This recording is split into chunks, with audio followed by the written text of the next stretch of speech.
Hey guys, welcome to the Weekend DSP. This is a double feature video. We will be covering the weeks of April 8th and April 15th. Now, for a double feature, this will still be a shorter video. I am in the middle of packing for Hawaii, as well as I've been doing a lot more restreaming lately, so a lot of the comments I would have wanted to make, I feel like I've made already. So I feel like I'm worried that this video will just be maybe a little bit repetitive, but I still want to keep trying to do the regular content, the regular week in DSP updates. Additionally, outside of the Connecticut vacation, there isn't a whole lot of news that's come out of the Phil sphere. So there's very little to cover outside of the Connecticut trip. So this will be focused mostly on the 8th, where Phil was gone for a week. Now, I initially wasn't going to do a week in DSP for the week that he was gone because I didn't expect there to be a whole lot of content. Now, I was surprised to see that he was actually uploading photos to his Instagram, so I thought, okay, maybe there's going to be a little bit of something here or there that we could pick up on. The first image he sent out was a picture of the airport where he landed. Then I believe the second one was at an arcade. Then there was Vinny's Pizza. And then, oh wait, by the way, here we are, we're married. What? Hold on a second. So before we get to the podcast that was on the Sunday, after he had gotten back, of course, Phil announced the marriage and then spent like 4 or 5 tweets acknowledging the hater comments and trying to say how shitty it is for us to say things negatively towards him on this day where it should be joyous and momentous and everyone should be happy. Like, apparently his wedding marriage announcement, tweet, and Instagram post are supposed to be sacred, and that even the detractors, if they had some sense of morality, would go, oh, okay, we'll hold back on making fun of Phil just this one time and let him be happy with Kat. Now, I hope in the grand scheme of things that they are happy and that this isn't some sort of sham or shotgun wedding or some gold digging move by Kat or anything. But here's why people are upset at Phil. Here's why you guys are probably upset at Phil for announcing the marriage. Whether you've been following the Phil shit for a while or you're a newcomer to Phil lore, but Phil had been crying since November that he needed $17,000 by tax time. And magically, a week before taxes are due, he's taking an entire week off. He tried to play it off as like, oh, well, I need to go see my parents because they're dying, and I'll do that sometime in the summer.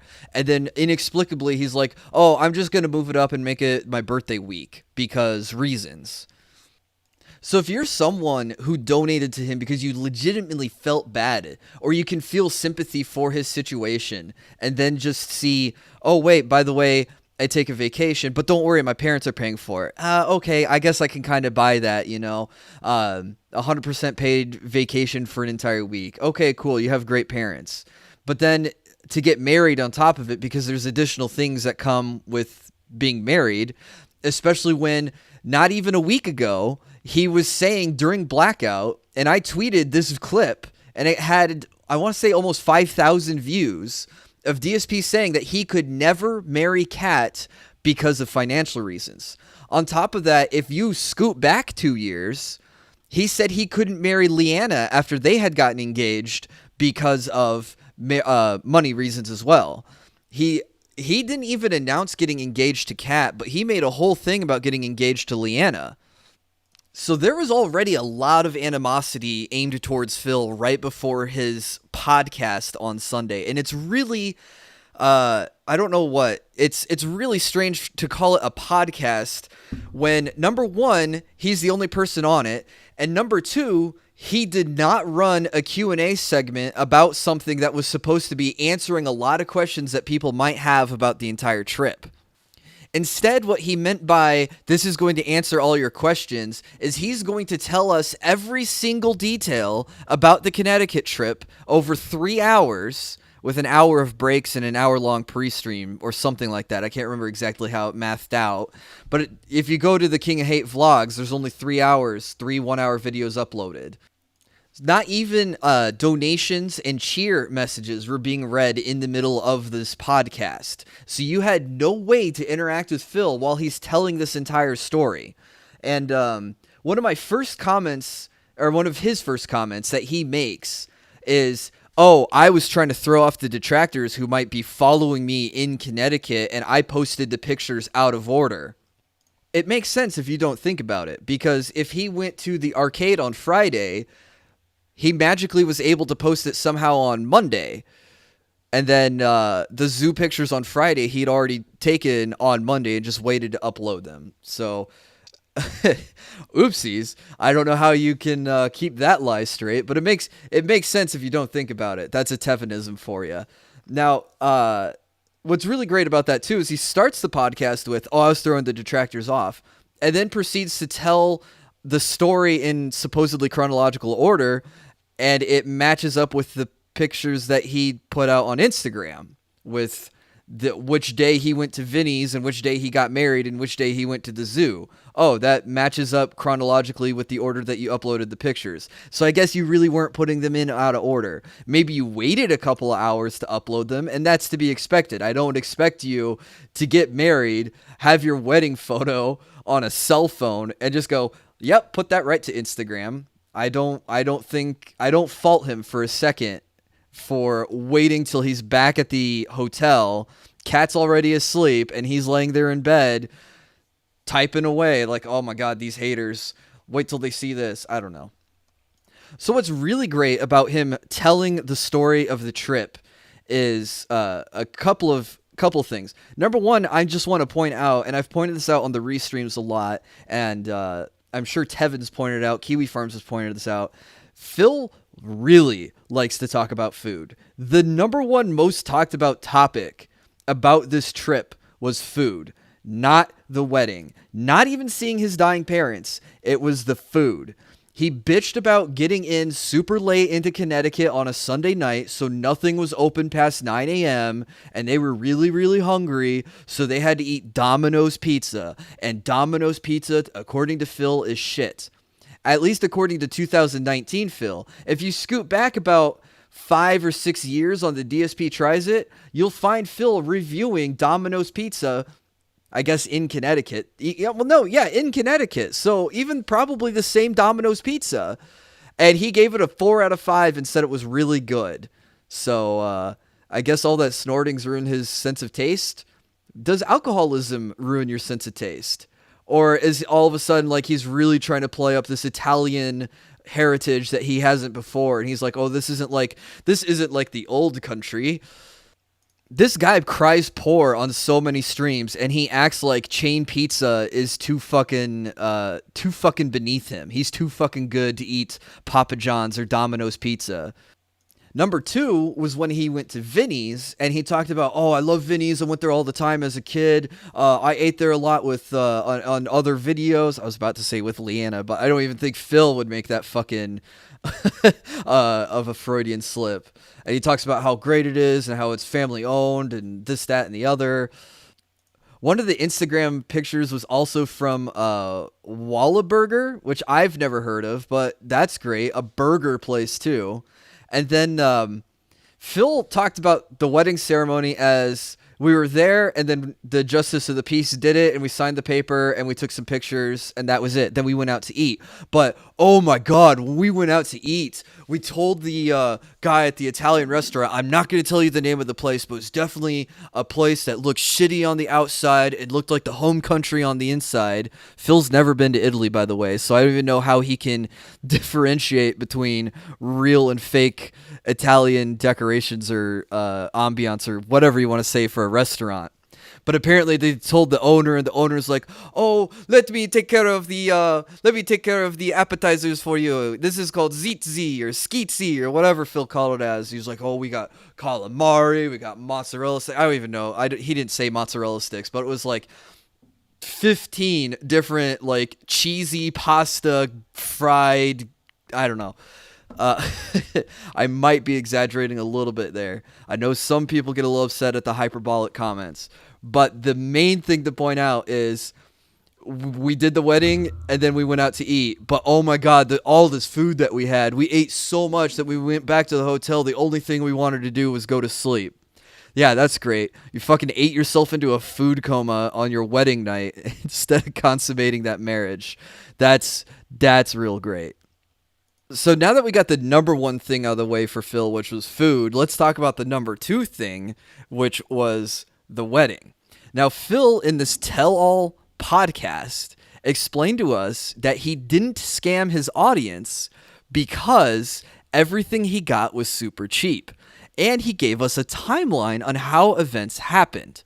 Now, in October, he had gotten a lot of money from a gifted but mentally ill individual named Tutankhamun.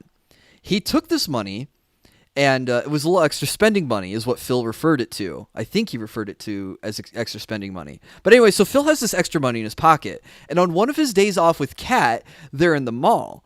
And they see a clearance sale at the jewelry store. And Phil sees the engagement ring, I guess 80, 90% marked down. And he was like, "Hey, Kat, let's get engaged. But we got to keep it secret because reasons." And Kat agreed to it. So I guess Phil bought a ring that was 90% off with the Tutankhamun money. Phil didn't outright say it's for the Tutankhamun money, but he did bring up Tutankhamun as someone who had given him a lot of money back in the fall. Now, what's really interesting about this timeline is that's before Phil made the announcement that he, number one, needed $16,000, and number two, that his parents are dying and he needed to make a trip to Connecticut. So you skip from October to November. Phil makes these claims. "I need all this money. My parents are dying. I need to take this trip." My parents are paying for this trip 100% though. So it's real interesting. He has to take a trip, and at the same time, he needs a lot of money. He gets all the money, and apparently that wasn't enough of a lot of money, and he needed another $17,000 on top of a lot of money he's already gotten from Emerald 7 because he had to spend the Emerald 7 money. I guess Emerald 7 didn't specify in the gifted sub message that this is to go towards your tax bill or whatever. No, it went towards his regular bills, and most likely went towards this trip too. So in Phil's podcast, he explains that his parents aren't rich, which I'm pressing X to doubt on that, and here's why. Because if we want to, and you have to look at both sides of Phil's story to figure out he's a liar one way or the other. So one side of the story is Phil's parents aren't rich, but they were somehow able to afford airfare, hotel, travel, an allowance, which Phil talked about. He didn't have any spending money, so his parents gave him some money so he can buy some shit at the mall. All the food and the wedding rings and the certificate with the justice of the peace, even though that they were family friends, they still had to pay a little bit of a fee, and whatever else there was in there. Probably Phil's belt, shoes, and tie to go with his suit. The suit, by the way, is a 10-year-old suit, which Phil had been losing a lot of weight for to fit back into. So you got to believe that his parents aren't rich, but can probably afford hundreds, if not thousands of dollars on all these amenities to get Phil from Washington to Connecticut. And because his wedding was so very cheap, Kat spent $100 maybe on her wedding dress, and Phil fit into an old suit, and his parents paid for a lot of these things. Because it was so cheap, why would he raise $16,000 and then have the world's most ghetto wedding? And here's why. And it's like no one...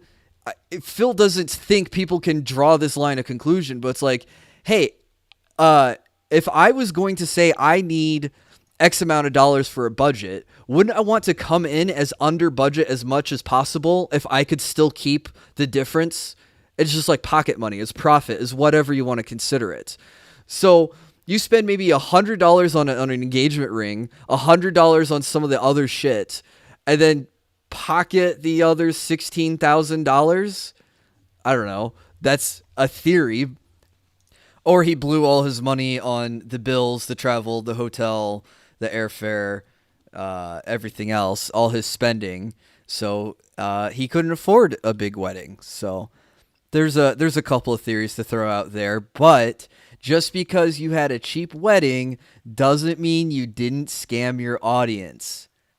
The other side of the coin is that Phil is telling the truth and that his parents aren't actually rich, but somehow he still managed to con them into paying for the wedding, the airfare, the hotel, all of the food. Meanwhile, this motherfucker just got $12,000 from Emerald 7, ran 2 marathons for over $1,000 each, and owns 2 houses. And he just milked his parents as 2 more pay pigs for the cause.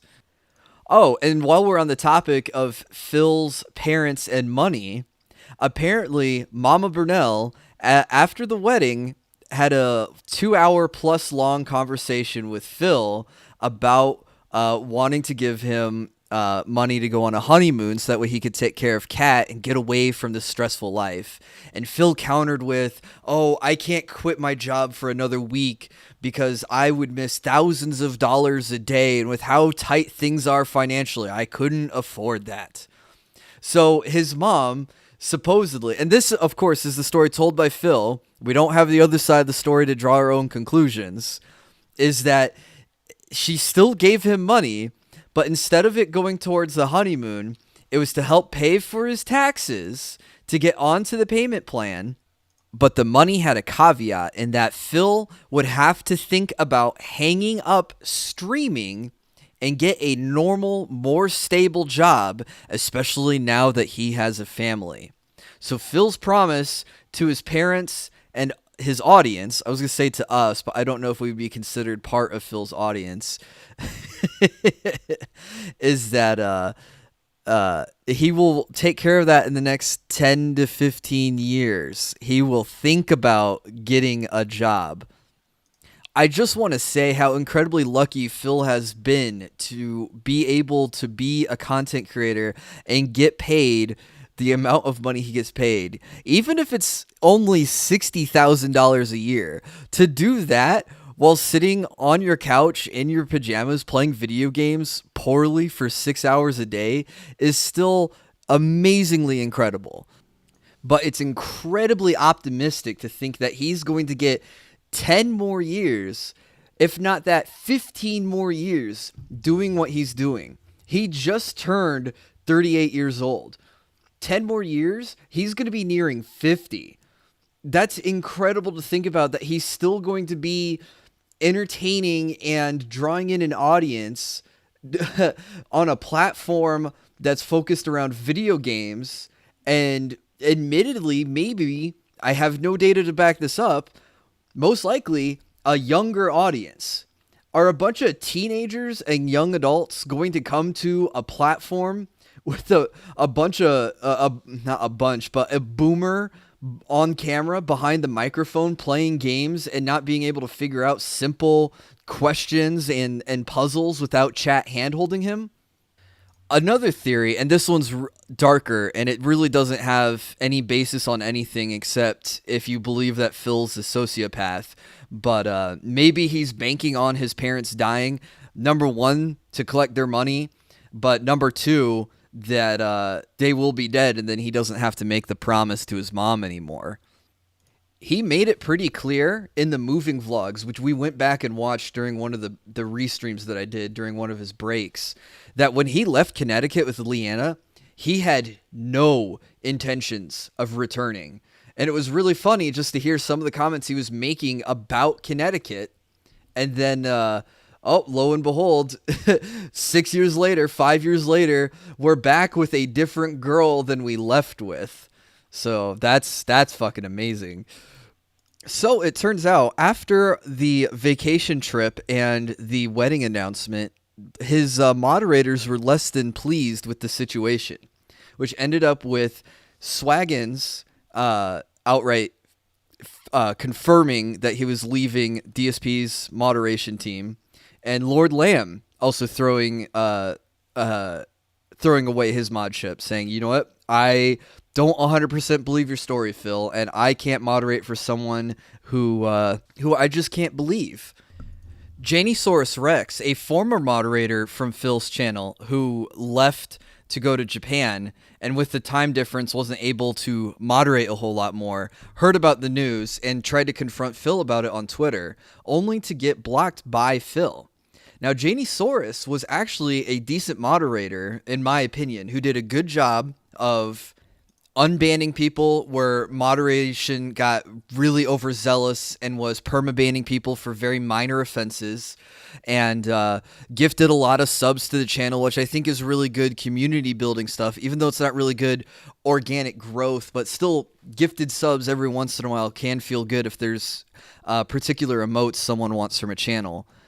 But Phil was too lazy to unmod Janie, and Janie did pop into a stream to give Phil an earful in the chat and let the chat know that they were also disavowing Phil's actions of basically scamming his audience and letting his audience know that Janie thought that Phil had scammed them. We also got the one of the biggest leaks I've seen from the mod chat, which confirmed that Phil had Tevin's docs, Tutankhamun's docs, had shared Tutankhamun's docs with the mods in the chat, including receipts from tips, his first and last name and email address, and that Phil had blamed Ostmink for his own doxing, and Sidella, and even talked about Wings of Redemption behind his back too in his mod chat.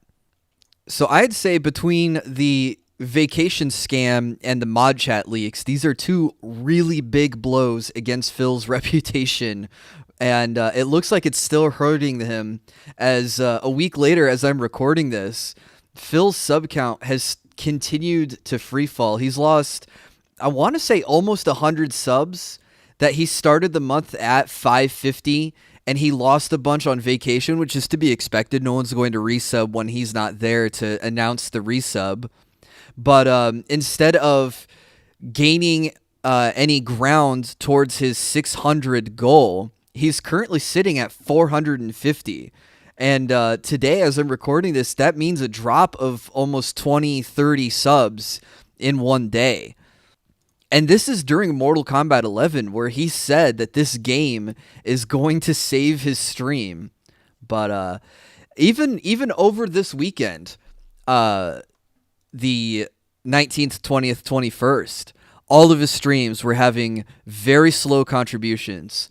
I want to say 4 days in a row now, we've had Phil complain about slow contributions, including him getting rid of Phoenix Wright Trials and Tribulations because he was doing full voice acting, and I put that in air quotes, but he wasn't getting the return of investment equal to the effort he felt he was putting in.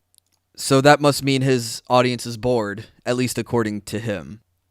The mods that didn't quit have also been incredibly scarce as well, with a lot of streams requiring Phil to do a lot of manual moderation, which distracts from him giving whatever commentary that you can consider him giving. But he's trying to embrace this lean in manual ban meme, and he's doing a pretty good job of getting a lot of practice doing the meme himself.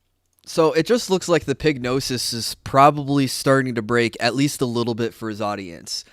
He has no emergency to beg his audience for because his mom's paid for the taxes all the way, not all the way, but at least for the payment plan. It turns out that whatever he said that he needed his money for might have gone towards other things, which is a big no-no.